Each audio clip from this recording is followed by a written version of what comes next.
Domnii mei, înregistrăm. Sunt cu domnul Stere Virgiliu într-o deplasare standard în lumea nouă. Aici, în centru vechi, dar lumea nouă. O mică escapadă a celor vechi în lumea nouă. Deci, vreau să mă refer la un singur episod. Astăzi îi prezint domnului Stere, colegul meu de Suferință.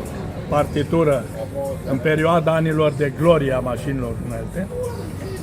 Cartea se numește Confesiunile și nu numai. Vezi că asta e din lucrarea care mi-ai scris-o tu. Tu mi-ai scris Confesiuni și nu numai. A unui maestru montior de mașini unelte și ex-președinte a Consiliului Oamenilor Muncii din Titan. Aceasta este carte. Pentru că se numește Confesiune, am să fac o confesiune a cărui reacție o aștept. În prima zi, când te-a numit inginer șef, pusese la punct mecanică grea. Luase piesă cu piesă, cotă cu cotă, mașină cu mașină, făcuse echipă care lucra standard. În prima zi, când te-a numit inginer șef, eu eram tehnolog la 1600 CNC la Vișan. Ai trecut și ai spus, dragule, de seară vreau să stau de vorbă cu tine. Ai plecat, din mers. La ora 7 seara ai trecut și mi-a zis, uite care e tema. De mâine ești maestru la AF-uri. Nu se poate, tovarășul inginer șef. Nu se poate, eu sunt important aici la Văd că te-a caroserie. marcat Da? amintirea asta. Eu sunt important aici.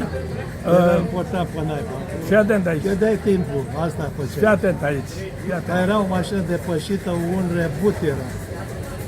Și De la institutul care a se venit- laudă că a făcut toate alea. a venit, Era proiect propriu, de-aia nu era. a venit, Când a copiat după Toshiba și Morando, alea au fost proiecte bune. Ce au făcut ei, dar hai să nu deci mai nu zicem se poate doar și inginer șef, nu se poate. Auzi, bă? N-am nevoie de filozofi, am nevoie de luptători. Ai plecat. A doua zi, mă gândeam, cum să fiu un maestru lui Dumitrescu, lui Hariga, lui Popescu, lui Savaliviu. Ăștia erau cum ar fi să-i antreneze acum pe Messi, pe Ronaldo, pe ăsta. Trebuia să intri în meseria esențială, ce se producea Așa? acolo, nu Așa am o pierdere început. de timp. Da. Deci, Acolo te-ai format. confesiune și nu numai, a unui maestru.